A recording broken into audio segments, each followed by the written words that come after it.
Welcome to a special Papa's Perspective edition of the Giants Huddle podcast presented by Bob's Discount Furniture. Get Bob's Discount at the official furniture store and mattress partner of the New York Giants. Shop in store or at mybobs.com. Welcome in the greatest receiver in the history of the New York Football Giants, Amani Toomer. First and foremost, Happy New Year to you and your family. Oh, thanks a lot. Good 2022 has been good for the Giants, and hopefully 2023 will even be better. So the Giants are ending their season playing in Philadelphia. So as part of this podcast series, we kind of like to look back at past games against opponents. And when I thought of the Giants on the road in Philly, let's face it, for the past 15 years, it's pretty much been a house of horrors for the New York Giants. Yeah, it has been. In the Jim Fossil era, it was pretty good. And in the early Coughlin era, it was good. And that takes us to September 17th, 2006, the 30-24 overtime win in Philadelphia. Now, Amani, you had one of those games for the ages. You were targeted 12 times. You had 12 catches. You had 137 yards, and you had 2 touchdowns. Do you remember going into that game if you were going to be featured heavily in the offense, or is that just the way it worked out?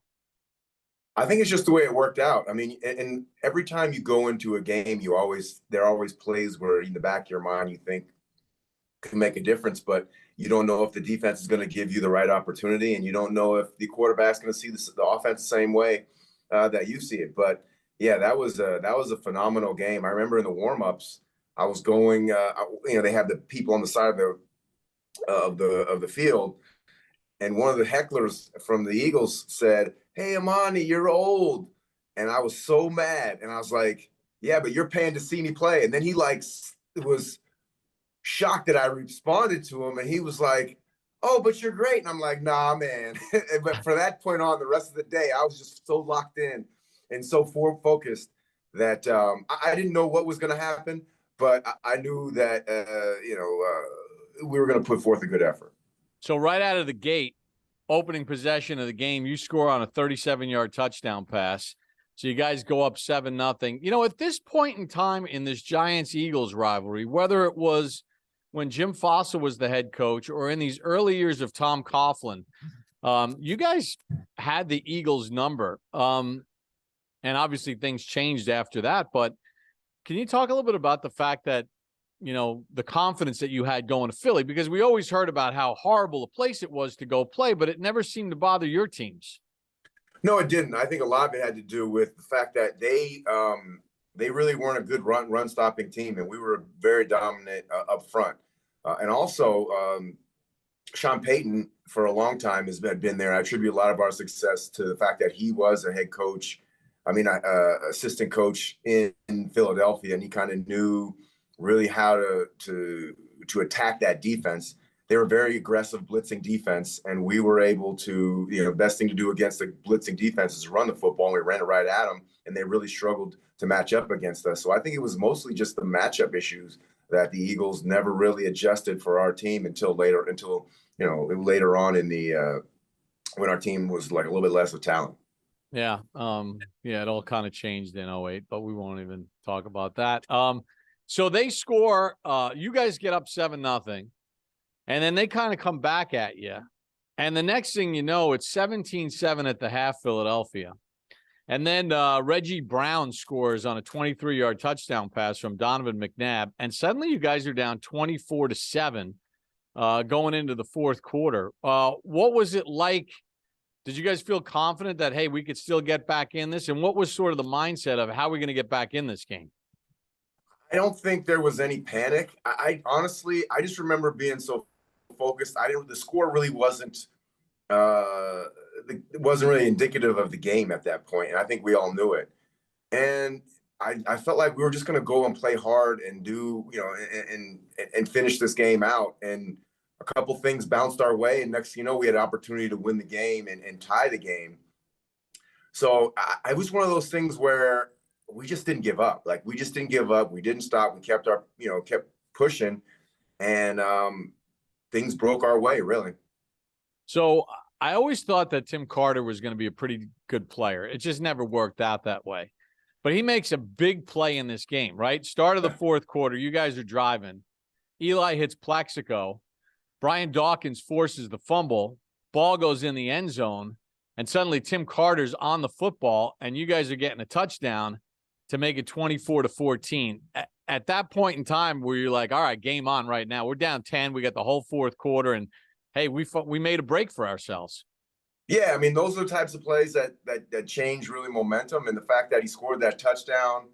And, and then you look at the scoreboard, and it's like, oh, it's only 10 points, and we got all fourth quarter, just like you said. That's not discouraging. When you're within 2 scores, under 2 touchdowns into the fourth quarter, knowing how the game slows down the last 5 minutes of each halftime and the end of the game, we knew we had a shot. And, at this point in time, right, I mean, you'd made the playoffs the year before in 2005. So the momentum's starting to build now for this football team a little bit. And Eli is getting a little bit more confident as a quarterback, having started those last, 7 or 9 games in 2004. And then Plaxico, between you and Plaxico, why were you guys such a big matchup problem for Philadelphia? I think because the size. I mean, we were both, bigger receivers that could run. And I just think they had the smaller corners. I think even Dawkins was a smaller player. So I think the size of it, and plus we were both very, in different ways, but our route running was our specialty. And I think that, we just matched up really well with their corners, and they really struggled against us because, because of our precise routes and because, we were just very experienced when they were a little bit less experienced as corners as we were as receivers. So you can't complete a comeback unless the defense participates, because if Philly keeps getting the ball and marching downfield and you're down 10, you're never going to get back in the game. But now the defense kicks in. You guys start forcing some punts. You get a 3-and-out. Defense gets another 3-and-out. And now you guys are like, now you're grinding here, right? I mean, you're trying to march back and get this thing tied up, and you did it pretty quickly, right? With 4 minutes to go in the game, after a tiki run, you make an 11-yard catch, and then, the rest is history. Eli hooks you up with a 22-yard touchdown pass, and now suddenly you're within 3. Now, listen, it all happened because Jabril Wilson forces a fumble on Brian Westbrook, that Will Demps recovers. So now you got a short field. At this point in time, is there any doubt that you're going to score? No, I think we knew once the momentum started changing, going in our direction. And Coach Coughlin used to always preach on turnovers. And every week he would say, if you have 1 turnover, you have X amount of percentage of winning. 2 turnovers, you have another amount. And then once you get to 3 turnovers, it's in the 80s of whether you're going to win a game or not. And so knowing that, we just felt like, we got these turnovers, we're ready to score, we're in scoring range. If a couple, and our offense started really humming. And one thing, that's when I really started learning about who Eli was as a player, because he's the guy he's a never give up guy. And no matter what he does early on in the game, towards the end, he's always going to be at his best. When it's time to win, that's when Eli's at his best. And this is one of the first games where I really realized that, one of his main talents is the fact that he is unflappable in crunch time. Do you remember that touchdown pass? Do you remember the route, the 22-yarder? I remember I was running up the seam, and I guess the guy just didn't think I could run by him. And it was one of those things. Were you thinking of that fan in the stands that called you old man as you're blowing by Eagles defenders for a 22-yard touchdown?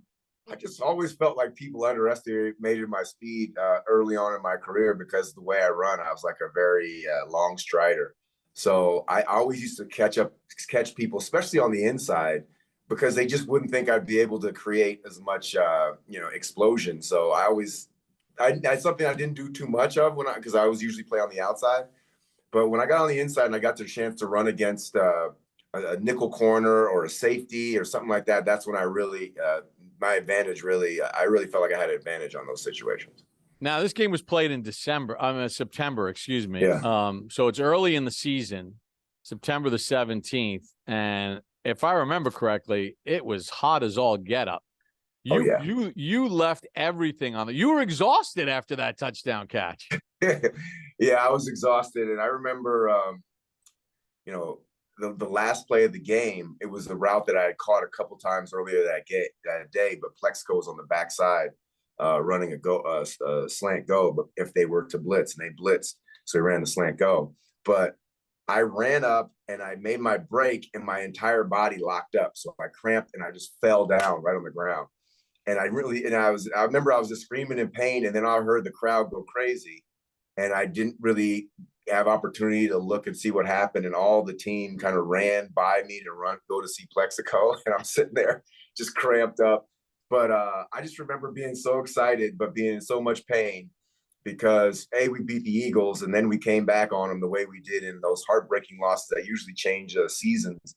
If you lose too many of those, look at how the Raiders have done this season. So yeah, you lose 17, 24-point leads. Those things kill you. 24/7 now. 24/7. The power of the will right there, fellas. You know what I saw? A little bit of New York Giant pride right there, fellas. You know, it's interesting too, because you mentioned earlier in this show about the running game, and you get to overtime. And this is when overtime was 15 minutes. You guys got the ball first. You had a punt. They got the ball. They got one first down. They punted. And in that final part of overtime leading up to the Plaxico touchdown pass, it was the running game. It was all Tiki. You guys were pounding Tiki, a little Brandon Jacobs. You had a couple catches in there as well. But really, that's where the running game kind of took over, didn't it? Yeah. I mean, running games usually show themselves up later on. And that's only if you've done the work leading up to that, where you're constantly running the ball, even when it doesn't look like, it's going anywhere. When it's like a body blow, it wears down your defense. And the fourth quarter in a hot game, it was perfect setting for our advantage of the running game to really take over and kick in. That's a great story you told about Plaxico's game winner. No one came to help you, not even the trainers? No, the trainers came to help me, but it was kind of like, it was one of those situations where everybody was excited. They're like, "Oh yeah, Toomer's on the ground." But also, I just remember, the next day we graded the film, and you get pluses or minuses on each play depending on if you do well or do bad. And I remember at the end of the game, I looked at the last play, and my coach gave me a minus. He's like, "Well, if he'd have thrown you the ball, we'd have lost." So I got a minus for that last play of the game. Yeah, but you were the decoy for Plaxico on that play. Yeah. Someone was looking at like, wait a second, why is he on the ground? Whoop, there it goes. Well, Amani, great day. We want to thank you for sharing your remembrances of this great game, this overtime win in Philadelphia back in 2006. And awesome stuff, man. Awesome stuff. Be well. Right. And thanks for sharing some great memories with us. All right. Thanks a lot, Bob. Anytime. All right. That's Amani Toomer joining us on this edition of the Giants Huddle Podcast, the special Papa's Perspective edition of the Giants Huddle Podcast, presented by Bob's Discount Furniture. Bob's is back at it with major styles and savings on furniture, mattress, decor, and more for your home. Shop in store or online at mybobs.com. Bob's Discount Furniture, the official furniture store and mattress partner of the New York Giants.